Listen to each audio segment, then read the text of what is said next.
오늘 말씀은 복이 있는 사람 두 번째 말씀입니다.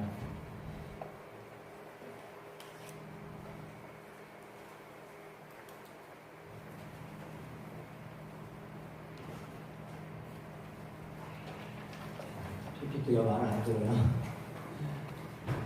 불행한 사람이 누굽니까? 이렇게 물으면 어떻게 대답을 해야 하냐? 사람을 의지하는 사람. 누가 불행한 사람이라고요? 사람을 의지하며 사는 사람이요. 불행한 사람이고. 그러면 반대로 행복한 사람은 누굽니까? 하나님을 의지하는 사람. 지난주 우리가 심령에 가난한 자가 복이 있다. 천국이 그들의 것이다 라고 말씀드렸습니다. 원어는 이렇게 되어 있습니다. 행복하여라 마음이 가난한 사람들 하늘나라가 그들의 것이다. 원어의 순서에 따르면 저렇게 되어 있거든요. 그래서 행복하여라 명령형으로 되어 있습니다. 그리고 마음이 가난한 사람들, 마음이 가난한 분들은 다 행복하게 되어 있습니다. 왜냐하면 하나님의 나라가 여러분의 것이기 때문입니다. 마음이 가난하면 가난한 사람은 그 가난한 것을 채우려고 뭔가를 찾잖아요. 그런데 사람을 찾는 사람이 아니라 하나님을 찾기 때문에 하나님을 소유하는 자, 하나님의 나라를 소유하는 자가 된다라고 하는 것입니다. 그래서 가난한 사람이 행복한 사람입니다. 여러분 가난하시죠? 이렇게 얘기했는데도 아니요 나는 부자예요. 물론 하나님에 계신 분은 부자입니다. 하나님이 여러분 안에 계시면 부자이지만 그럼에도 불구하고 여러분 마음이 늘 하나님으로 채우려고 하는 가난한 마음으로 살아가게 되시기를 주님의 이름으로 축복합니다.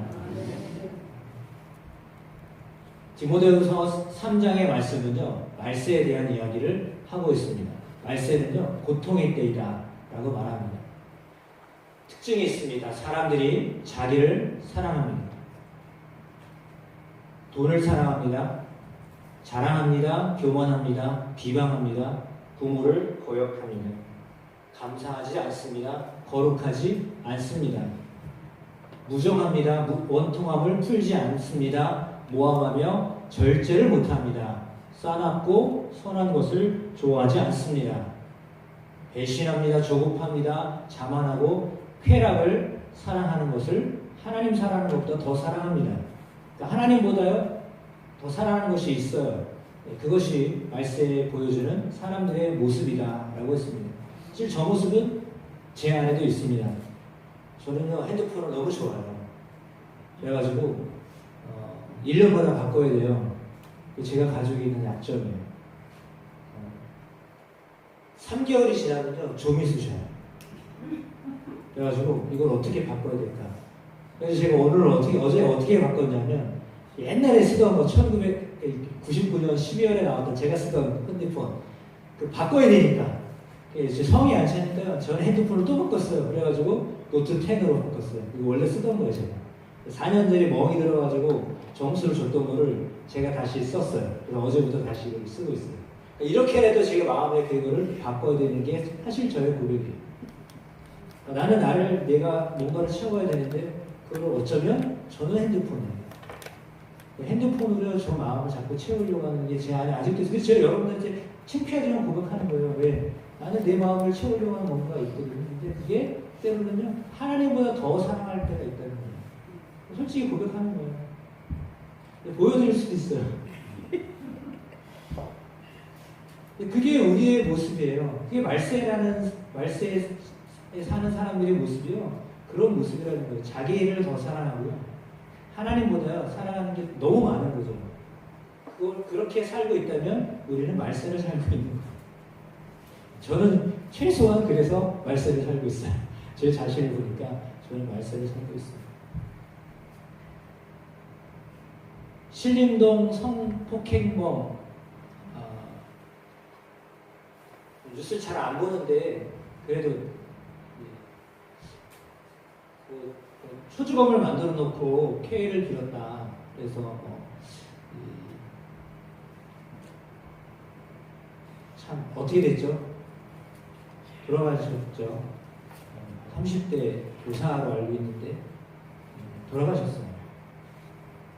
전혀 관계가 없는 사람을요 저렇게 했습니다. 그거는 자기 안에 있는 그 욕구나 이런 것들을 못 채우니까 저렇게 벌어지는 거예요. 이건 말세예요. 이 사람은 안 그런가요? 나대면 죽인다. 세제통을 던져서 묻지마 폭행을 했습니다. 근데 그 피해를 입은 여성은요 뇌진탕에 걸렸어요. 전혀 알지 못하는데요 그냥 화풀이를 하는 분을 못 참아내는 거죠. 이거 분명히 말세의 어떤 모습입니다. 심지어는 남자 화장실에 들어가는 20대에게 남자 50대가 추행을 했습니다. 그래가지고 이제 신고가 들어가는 사건이에요. 남자가 남자를 이렇게 하고 싶어가지고 뭘 엉덩이를 만지고 뭘 추행을 해가지고 그랬다는 거예요. 이게 우리의 모습, 지금 우리 현실 살고 있는 사람들의 모습입니다. 이것은 분명히 말세의 모습입니다. 근데 이것은요 지금의 모습만이 아닙니다. 노아 시대의 모습이 그랬습니다. 창세기에 나와 있는 말씀이 그렇죠. 여호와께서 사람의 죄악이 세상에 가득함과 그의 마음으로 생각하는 모든 계획이 항상 악할 뿐임을 보시고 땅에 사람 지으셨음을 한탄하셔 마음에 근심하셨다 말씀하십니다. 노아 시대에도 그랬습니다. 사람을 하나님이 창조하시고요 너무 보기에 좋았다라고 하셨거든요. 정상적인 모습이에요. 옆에 있는 분의 얼굴을 한번 보세요. 보기에 좋았더라. 어떠십니까? 뒤에 있는 분 보시면 어떠십니까? 상당히 괴롭더라. 이거는 부정상입니다. 왜냐하면 그의 글을 보면서 기뻐해야 정상이거든요. 하나님이 만든 작품이었기 때문에 그 작품을 보고는 너무 좋은 거예요. 예를 들면 아이를 낳잖아요. 그러면 어떻습니까? 아우 짜증이 너무 폭발해요. 내가 이제부터 얘를 책임져야 된다니 짜증이 너무 폭발해요. 오늘이 정말 최악의 날이에요. 이런 부모가 있을까요? 힘들게 낳았지만 그 아이를 보면서 자기는 죽을 뻔했는데 아이를 보고 기뻐합니다. 땀 삐질삐질 흘리고 기뻐합니다. 좋아하는 겁니다. 그 사람을 보면서 좋아하는 것이 정상입니다. 근데 좋아한다고 해서 저렇게 남자가 남자를 좋아하고 이런 거 아니고요. 지극히 정상적인 그걸 얘기하는 겁니다. 하나님이 한탄하셨습니다. 오죽하면 하나님은 내가 창조한 사람을 내가 지면에서 쓸어버리되 사람으로부터 가축과 기는 것과 공중의 새까지 하리니 이는 내가 그것들을 지었음을 한탄함이니라. 라고 해서 앞에 탄식한다는 말을 하셨고요. 뒤에는 한탄한다라고 하셨어요. 사실 그건 뭐냐면 속으로 우셨다는 거예요. 보기 좋았다라고 하였던 그 사람이요. 나중에는요. 우셨다는 거예요. 거기서. 눈물이 났다는 거예요. 탄식을 하셨다라고 하는 겁니다. 왜 그럴까요? 그 안에 죄가 들어왔기 때문입니다. 죄가 들어온 다음에 반응은 뭐냐면 슬픔이 오는 것이 정상이에요. 죄를 지었을 때 탄식하게 되는 것이 그 죄악을 저질렀던 사람을 보면서요 탄식하게 되는 거, 울게 되는 것이 정상적인 마음입니다. 근데 그게 아니라 우리는 오히려 분노를 하죠. 저런 못된 놈! 분노를 합니다. 왜요? 화살을 누구에게 돌려요? 그 사람한테 돌려요. 그 사람 때문에 지금 세상이 이렇게 됐다. 라고 이야기합니다. 그거는 사실 정상적인 어떤 사람의 모습이 아닙니다. 우리 안에도 그런 모습이 있잖아요. 때려주길. 죄송합니다. 이런 말을 해서 간단해서. 왜? 우리 안에 그런 분노가 있기 때문에 그 분노를 누군가에게 전가를 시키고 싶은 마음이 있는 거예요. 사람. 그게 죄악이에요. 죄를 지은 사람도 죄이지만요. 그걸 바라보면서 분노하고 어떻게 하지 못하게 하는 마음, 어쩌면 그것도 죄입니다. 사람은 죄가 있는데 천주교에서는 7대 죄라고 해가지고요. 교만과 시기와 분노와 나태와 탐욕과 탐식과 정욕에 대하여서 이야기합니다. 7대 죄악이라고 하는데 단테는 이거를요. 사랑으로 해석을 했습니다. 왜곡된 사랑이 교만과 시기와 분노로 나타나고, 불충분한 사랑이 나태함으로 나타나고, 과도한 사랑이 탐욕과 탐식과 정욕으로 나타난다. 단테는 이렇게 해석을 했어요. 죄는 뭐냐? 사랑이 부족하거나 사랑이 왜곡되어진 모습이다 라고 그렇게 얘기했거든요. 저는 그것이 정확히 맞는 말인 것 같습니다. 사랑이 부족하면요, 죄를 짓게 될 거예요. 사랑이 너무 과해서 왜곡되어지면, 그러면 그것은 어디다 어떤 사랑을 하느냐에 따라서 저렇게 달라지는 모습이 되는 거죠. 아까 말씀드렸던 분노, 그건 사실 왜곡된 사랑이에요. 그리고 자만하는 것, 이것은 자기를 사랑하는 교만이잖아요. 그것도 사실은 잘못된 사랑을 이야기하는 겁니다. 이런 모든 죄악들이 사람 안에 다 있습니다. 그런데 그 죄를 보면서 사람이 하는 그것은 뭐냐면 핑계를 댑니다. 이것 때문에 저랬다. 핑계대는 것이 우리가 죄에 대하여 반응하는, 자신에 대한 죄에 대하여 어떻게 반응하느냐, 핑계대는 거죠. 그게 아담과 하와 사이에서도 일어났습니다. 선악과를 따먹고 왜 먹었냐라고 하니까 하와가 뭐라고 그랬죠? 하나님이 지으신 뱀이 먹으라고 그래가지고 먹었다고. 그 아담이 뭐라고 그랬죠? 하와가 줘가지고 먹었다고. 다 핑계를 댄 거예요. 죄에 대한 반응이요, 잘못된 반응은 핑계대는 거예요. 내가 그렇게 했습니다. 이게 아니라 핑계대는 거죠. 누구 때문에, 이런 환경 때문에 이렇습니다. 핑계를 대는 겁니다. 아니면 반대로 자책을 하는 거죠. 비교를 합니다. 사실 그것도 올바른 모습은 아닙니다. 다른 사람과 비교하는 것, 그것도 사실은 바른 모습이다라고 볼 수 없습니다. 사람은 태어나면서부터 제가 보는 관점이에요. 사랑과 슬픔은요, 상당히 밀접합니다. 낳을 때 산모는 아파서 소리를 지릅니다. 아기는 세상에 나오면서 울면서 나옵니다. 그러니까 안 울면 뭐라고 해요? 안 울면 어떡하죠? 애를 거꾸로 잡고 때려가지고 울리잖아요. 안에 이제 물론 기도 안에 뭐가 있을까봐 이렇게 토해내게 하려고 하는 건데, 울면서 시작하는 거예요. 인생은요, 울면서 시작해요. 끝나면 어떻게 되나요? 사람들이 그의 죽음 때문에 웁니다. 울음소리를 듣고 태어나고요, 울음소리를 들으면서 죽습니다. 사람과 이 울음, 슬픔, 이것은 상당히 밀접한 관계가 있습니다. 그럼 왜 이런 삶을 사는가 하는 것을 생각해 볼 필요는 있을 것 같습니다. 왜요? 우리 안에 죄가 있기 때문이에요. 죄가 있기 때문에 사실은 그런 슬픔이 있는 겁니다. 죄가 없다면 슬퍼할 이유가 없습니다. 근데 죄악이라는 것이 우리 안에 들어왔기 때문에 우리가 슬퍼하는 근본적인 슬픔은 거기서부터 오는 것입니다. 슬퍼하고 가슴 아파하는 것이 애통함이잖아요.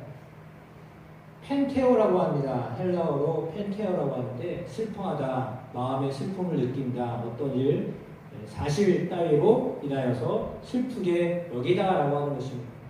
그리고 이 말에는 가슴을 찢다라는 그 내용이 들어가 있거든요. 슬픔이나 분함 때문에 가슴이 째지는 듯한 고통을 느끼는 것, 그것이 애통하다라고 하는 뜻입니다. 내게 상처를 준 것도 사람이지만 그 상처를 어루만져 주고 반창고를 붙여준 것 역시 사람이었다. 누군지 모르지만 그런 말을 남겼는데, 사람은 그래서 상처를 주기도 하고 상처를 받기도 하며 평생을 살아갑니다. 아마 여러분이 괴로우면 대부분이 다른 사람들에 의해 상처받은 것 때문에 여러분 괴로우실 거예요. 그것 때문에 많이 아플 겁니다. 찰리 채플린은요, 이런 말을 했더라고요. 진정으로 웃으려면 고통을 참아야 하며 나아가 고통을 즐길 줄 알아야 한다. 이 수준이 높은 말인 것 같아요. 고통을 즐길 줄 알아야 합니다. 괴테는 고통이 남기고 간 뒤를 보라. 고난이 지나면 반드시 기쁨이 스며든다. 라고 했습니다. 두 분이 다 크리스찬인지는 모르겠지만 공통점이 있습니다. 그것은 뭐냐면 고통을 지나야 된다. 라고 하는 것입니다. 다시 말하면 애통함이 있어야 된다라고 하는 것을 말해줍니다. 사람은 다 애통함이 있다는 것입니다. 나는 슬프고 싶지 않아요. 난 눈물을 흘리고 싶지 않아요. 사실 제가 울보거든요.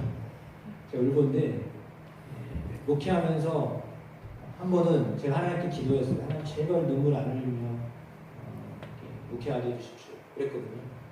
정말 눈물이 딱 그쳤는데요. 와, 너무 생각하는 거예요. 근데 이때는 이만할 때 이 정도 됐을 때는 내 안에서 이게 나와야 되는데 그게 안 나오는 거예요. 그게 환장하겠더라고요. 그래서 하나님 다시 기도했어요. 하나님 눈물을 다시 주십시오. 눈물이 없었으면 좋겠지만 사실은 눈물이 너무 없어도요 괴로워요. 사람은요 눈물을 흘릴 수밖에 없어요. 왜냐면 눈물은요 치유의 효과가 있어요. 여러분 눈물을 흘려셔야 될 때 눈물 흘리셔야 돼요. 조금 다른 내용이지만 장례식에 가서 울지마 울지마 왜 울어 그렇게 하시면 안 되는 게 지금 가족을 먼저 보내고 아픈데 울지 말라는 이유. 그거보다 더 큰 아픔이 어디 있어요? 사람에게 있어서 죽음보다 더 큰 아픔이 어디 있어요? 그거보다 사별보다 더 큰 아픔이 어디 있어요? 제일 큰 아픔이에요. 근데 거기다 대고 울지 마라. 하나님 나라 갔잖아. 뚝! 뭘 몰라서 얘기하는 거예요? 어떻게 안 울어요? 어제까지 내가 같이 살던 사람입니다. 그러니까 울음을 터트려야 할 때는 터트리셔야 돼요. 다른 차원이지만 이거는 다른 차원이지만 그렇습니다. 그래서 울어야 할 때는 우셔야 돼요. 참지 말고 다 터트리셔야 돼요. 그래야 여러분의 마음에 병이 생기질 않아요. 그러니까 울 때는 우셔야 됩니다. 만약에 억울하더라도 우셔야 돼요. 억울한 일을 당하면 우셔야 돼요. 애통함이 생기면 우셔야 돼요. 성경이 뭐라고 그랬어요? 애통하지 말아라. 그렇게 했나요? 애통하는 자 복이 있다라고 한 거예요. 근데 우리는 자꾸 애통하지 않기를 원하잖아요. 애통하셔야 돼요. 울 일이 생기면 우셔야 돼요. 그런데 성경이 우리에게 말하는 애통함은 사실은 그게 아니라 무슨 일이냐? 사실 죄에 대하여 애통하라는 얘기거든요. 예수님이 본질적으로 우리에게 말씀하신 것은요, 죄에 대하여, 내 자신의 죄에 대하여 울 수 있는 사람, 애통할 수 있는 사람은 하나님의 위로를 받을 것이다 말씀하십니다. 야곱과 하나님의 사람이 씨름을 했잖아요. 그래서 환도뼈를 쳤습니다. 그래서 절뚝 걸었습니다. 고통을 당하게 됐죠. 애통함을 느꼈습니다. 그러나 그는 복을 받았습니다. 야곱이라는 이름에서 이스라엘이라는 이름으로 이름이 바뀌어진 복을 받았습니다. 그 애통함, 이 고통스러움, 이것은요 복을 받을 수 있는 그 전 단계예요. 그러니까 여러분이 애통하며 살고 있다라고 한다면요, 아 이제 복이 올 준비를, 복을 받을 준비를 해야 되겠구나. 그런 마음을 가지시면 됩니다. 내게 어려움이 있다. 내게 그래서 내가 눈물을 흘리고 있다. 그것이 죄가 아니더라도 때로는 여러분에게 눈물을 흘렸다. 내가 눈물을 흘리는 일들이 내 안에 너무 많이 생겼다라고 한다면 기쁨이 올 차례구나. 하나님의 위로가 올 차례구나라고 하는 것을 믿으시기를 축복합니다. 정말 이렇게 하나님이 우리 가운데 죄에 대하여서 애통해하며 눈물을 흘리고 기도하고 매달린 사람은요 하나님이 위로하십니다. 괜찮아요. 울어본 사람은 압니다. 회개해보고요 눈물 흘려본 사람은 압니다. 그 사람은요 정말 하나님이 주시는 그 위로를 받습니다. 근데 그걸 모르는 사람은 왜 울지? 우리나라 예전에 교회 가면 맨날 질질 짠다고 그런 얘기들이 있었습니다. 예전의 얘기예요. 지금은 그렇지 않아요. 지금은 뭐 기뻐해야 좋아한다고 하는 세대를 살고 있기 때문에 울면 좀 칠칠 맞다 뭐 이렇게 볼 수도 있는데 실은 울어야 됩니다. 하나님 앞에서, 정말 하나님 앞에서 우셔야 하나님이 주시는 위로를 받으십니다. 아파서 우는 것도 우는 거지만 사실은 내가 죄로 인하여서 울 줄 알아야 돼요. 내 죄로 인하여서 고통스러워 할 줄 아는 사람은요 하나님이 위로를 더하여 주십니다. 여러분 무엇 때문에 눈물을 흘리십니까? 아담 안에서 모든 사람이 죽은 것 같이 그리스도 안에서 모든 사람이 삶을 얻으리라 라고 했습니다. 그리스도 안에 주님도 역시 마찬가지로 겟세마네 동산에서요 눈물을 흘리셨습니다. 그럼 예수님은 왜 눈물을 흘리셨을까요? 죽음이 무서워서요? 어쩌면 그것도 없지 않아 있었을 거라고 생각합니다. 인간이셨기 때문에. 그러나 그것보다도 더 눈물을 흘리셨던 것은 그들 안에, 다시 말하면 주의 제자들 안에, 주님을 믿었던 사람들 안에, 주님을 떠나게 될 사람들, 아니면 주님을 믿어야 될 사람들이 주님을 믿지 않는 것으로 인한 그들이 당해야 될 고통에 대하여 주님이 알고 눈물을 흘리신 것이다 라고 저는 그렇게 믿습니다. 죄악의 결과가 무엇인지를 아시기 때문에 그 죄악의 결과로 인하여 고통받는 사람들을 생각하니까 눈물이 나는 거죠. 우리는 옆 사람이 살아가는 모습을 보면서 그의 삶이 정말 힘들고 어렵다라고 한다면 그를 위해서 예수님처럼 겟세마네 동산에서 기도하셨던 그 눈물이 또 우리에게도 있게 되기를 축복합니다. 겟세마네 동산에서 흘리셨던 그 눈물은 다른 사람들을 위하여서 흘리셨던 눈물입니다. 그 눈물로 인하여서 하나님은 그를 정말 기쁘게 받으신 줄로 믿습니다. 그리스도께서 육체로 계실 때 자기를 죽음에서 구원하실 수 있는 분께 크게 부르짖으시며 눈물로 간구와 간청을 들으셨습니다. 하나님은 그리스도의 경건함 때문에 들어주셨습니다. 그렇습니다. 우리의 눈물을 들으시며 회개는 어떤 것이냐? 영적인 파산을 이야기합니다. 파산은 뭐죠? 아무것도 없다는 것입니다. 파산됐다라는 말은요, 내 소유가 하나도 없다는 것을 말합니다. 회개해야 된다는 이유는 뭐냐면 내게는 아무것도 없다는 것을 인정하는 거예요.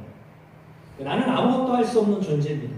나는 아무것도 소유할 수 없는 존재입니다. 그럼에도 불구하고 주님이 나를 위해서 십자가를 지셨습니다. 그것 때문에 우리가 주님 앞에서 회개하는 거예요. 주님은 죄인을 위해서 죽으신 겁니다. 의인을 위해서 죽으신 것이 아니라 죄를 위해서 죽으셨습니다. 우리 안에 아무것도 없습니다. 우리 안에 하나님이 원하시는 것은요, 있지를 않았습니다. 하나님이 기대하시는 것이 하나도 있지 않았어요. 하나님이 바라는 것이요, 내게 있지를 않았거든요. 그럼에도 불구하고 주님이 나를 위해서 죽으셨어요. 나는 영적인 파산받은 자예요. 아무것도 없어요. 영적으로 하나도 가지고 있는 게 하나도 없어요. 그럼에도 불구하고 하나님이 나를 위해서 예수님을 죽게 하신 거예요. 하나님에게 예수님은 전체, 전부예요. 그 전부를 나를 위해 죽으셨단 말이에요. 나에게 다 내어놓으셨다는 거예요. 나는 아무것도 없는데 당신은 당신을 전체를 나에게 내어주셨단 말이죠. 그래서 그 주님을 내가 맞이할 때요, 너무 감사한 거죠. 그래서 회개해야 한다라는 것은 한편으로는 내가 죄로 인하여서 아파서 회개하기도 한 거지만 한편으로는 너무 감사해서 눈물이 나오는 거예요. 너무 고맙기 때문에 주님 나를 위해서 눈물을 죽으셨기 때문에 사실은 눈물이 나오는 거예요. 그래서 회개하는 사람은요, 눈물을 흘리는데 그 눈물은요, 용서하셨다는 것, 나를 사랑하셨다는 것 때문에 눈물이 나오는 거예요. 그런 애통함을 느낄 수 있는 사람은요, 하나님의 위로를 받고 있는 거예요. 눈물을 흘리는 순간 하나님의 위로를 허락하여 주신 것입니다. 애통하는 자는 복이 있습니다. 그래서 그들이 위로를 받게 될 것입니다. 예수님은 말씀하십니다. 수고하고 무거운 짐진 자들아 다 내게로 오라. 내가 너를 쉬게 하리라. 그렇습니다. 주님께로 돌아오는 자, 상처받은 사람, 그런 사람에게도 주님은 다가오십니다. 그래서 그 상처를 싸매어 주시는 분이십니다. 여러분, 사람들 앞에서 눈물 흘리지 마시고 주님 앞에서 눈물 흘리시면 주님이요 그것을 다 받아주십니다. 내가 내 허물을 빽빽한 구름같이 내 죄를 안개같이 없이 하였으니 너는 내게로 돌아오라. 내가 너를 구속하였음이니라. 주님이 우리를 사셨습니다. 핏값을 주고 사셨습니다. 당신이 옷값으로 우리를 사셨습니다. 따라서 우리가 힘들고 어려울 때, 아까는 죄에 대한 이야기를 했지만 힘들고 어려울 때, 그럼에도 불구하고 우리가 주님 앞에 나아가면 주님이 우리를 위로하시는 분이십니다. 내 마음에 슬픔이 있을 때 주님 앞에 나오면요, 주님이 우리를 위로하십니다. 세상에 줄 수 없는 평안함으로 우리 가운데 함께 하십니다. 그래서 위로를 한다라고 하는 것은 이렇게 품 안에 안긴다라는 의미가 있어요. 위로해진다는 의미는요, 품에 안긴다는 뜻이 있거든요. 주님의 품 안에 거하여서 주님이 주시는 우리에게 따뜻한 사랑, 그 십자가에서 피를 흘리기까지 따뜻하게 흘리셨던, 정말 뜨겁게 흘리셨던 그 사랑을 우리에게 지금도 여전히 허락하고 계십니다. 그 주님 앞에 눈물을 흘리시길 바랍니다. 따뜻한 말이나 행동으로 괴로움을 덮어주거나 슬픔을 달래주는 것을 위로라고 하잖아요. 우리의 모든 환난 중에서 우리를 위로하사 우리로 하여금 하나님께 받은 위로로서 모든 환난 중에 있는 자들을 능히 위로하게 하시는 이시로다. 이 위로는 사실은 죄에 대한 위로와 또 다른 차원입니다. 아까 말씀드렸던 환난 당하는 자를 위하여서 위로하시는 하나님, 정말 우리의 삶에 어려움을 당한 사람들을 향하여서 위로하시는 하나님, 그 하나님을 만나게 하신다라고 하는 것입니다. 여러분 눈물을 흘리며 능히 위로하시는 하나님의 그 위로하심이 그들로 하여금 다시금 일어나게 하여 주심을 믿습니다. 그래서 눈물을 흘리며 씨를 뿌리는 자는 기쁨으로 단을 거두리로다. 이 말씀 너무 잘 알고 있습니다. 여러분이 그 눈물을 흘리면 그 눈물로 인하여서 하나님 우리에게 귀한 열매, 기쁨의 열매를 거두게 하십니다. 뭐고요? 그 그리스도께서 우리에게 평안을 주십니다. 그 평안을 우리에게 주시는 것은 세상에 주는 것이 아닙니다. 우리에게 근심을 주시지 아니하고 두려움을 주시지 아니하고 평안을 허락하여 주십니다. 그것이 하나님의 위로입니다. 여러분, 세상에서 위로를 받으려고 하지 마세요. 세상에 여러분들에게 어떤 큰 위로를 줄 것 같잖아요. 세상에 결코 여러분에게 위로를 주지 못해요. 하나님 품 안에서 위로를 받으시려고 하셔야 돼요. 하나님 품 안에 거하는 것을 여러분들이 원하셔야 돼요. 탕자는 아무것도 없이 그냥 자기 아버지 품으로 갔잖아요. 그냥 아버지니까 그냥 가면 되는 거예요. 너는 왜 그렇게 살았니? 너는 왜 내 재산을 다 날려버렸니? 너는 왜 내 이름을 이렇게 명예를 실추시켰니? 이 삶을 왜 그러니? 하나도 묻지는 않으세요. 돌아오면 그걸로 인하여서 기뻐하시는 거예요. 우리가 항상 우리의 마음이 하나님께로 나아가면 그것 자체가요, 복이 있는 거가 되는 거예요. 하나님의 위로를 받게 되는 거예요.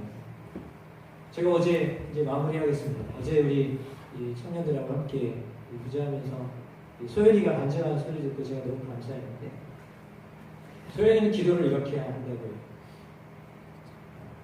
교회에서 정식으로 기도할 수 없죠. 집이 머니까요. 친구에게 대화하듯이. 나는 지금 마음이 이런데요. 어떠세요? 나는 이렇게 살고 싶은데 어떠세요? 얘기를 하니까 제가 알잖아요. 친구와 대화하듯이. 모세가 사람과 대화하듯이 하나님과 대화했다. 똑같은 말이에요. 기도가 굳이 이렇게 막 형식적으로 이렇게 하는 게 기도가 아니라요. 여러분 삶에서 하나님을 의지하고 가까이 하는 게 기도잖아요. 다시 말하면 위로를 받고 싶은데 내가 사람에게서 위로를 받을 수도 있어요. 때로는 상담을 받아서 위로를 받을 수도 있어요. 근데 위로를 받아도 해결이 안 돼요. 해결을 할 수는 없어요. 그냥 들어줄 뿐이에요. 그러나 하나님은 들으실 뿐만 아니라 우리 문제를 해결해 주세요. 그래서 그분을 가까이 하면, 우리의 마음에 아픔이 있을 때 그분을 가까이 하면 그분께서 그래서 서연이는 얘기하는 거예요. 나는 이거 안 될 것 같았는데도요, 되돌아보면요, 하나님이 다 들어주셨어요. 소연이 고백이에요. 대화하면서 내가 원하는 것이 있었는데 구하지도 않았대. 근데 보니까 하나님이 다 이루어주셨다는 거예요. 그게 기도하는 거잖아요. 기도가 뭐예요? 그냥 옆에 계시는 거라고 믿고, 기도가 뭐죠? 하나님을 가까이 하는 게 기도예요. 위로는 누구한테 받아요? 가까이 있는 사람한테 받는 거죠. 하나님을 가까이 하면 하나님이 여러분 위로하세요. 내가 너무 힘들고 어려워서 눈물을 흘리고 싶을 때요, 하나님이 내 옆에 계시다고 하고 여러분이 하나님께 그냥 내 마음의 상태를 그대로 그냥 얘기하시면 돼요. 나 마음이 너무 힘들고 어렵거든요. 좀 위로해 주세요. 이렇게 하시면 되는 거예요. 어려운 게 아니에요. 힘든 게 아니랍니다. 이렇게 하면 정말 여러분을 위로하십니다. 하나님 위로가 다 필요해요. 위로를 받지 않는 사람이 한 사람도 없어요. 지난주도 제가 말씀드렸잖아요. 모두가 다 위로가 필요해요. 모두가 다 하나님 필요한 사람이에요. 여러분이 눈물을 흘리고 싶을 때 주님을 가까이 하시길 바랍니다. 그러면 주님이 여러분을 위로하십니다. 그래서 여러분의 마음의 그 아픔을 치료하시고 문제를 해결하십니다. 그분을 자꾸 의지하셔야 됩니다. 처음으로 다시 돌아가면 행복하여라. 행복하여라. 심령에 가난한 자는 하늘의 것이다. 하늘의 것이 된다라고 했잖아요. 여러분 애통하면 행복한 사람은요 애통하는 사람. 하나님을 가까이 하면 하나님이 여러분에게 큰 위로를 더하여 주십니다. 하나님 위로하시면 힘이 납니다. 그리고 또 뭔가를 꿈꾸게 됩니다. 꿈을 꾸게 하는 은혜를 주십니다. 그 은혜가 여러분 가운데 있게 되기를 주님의 이름으로 축복합니다.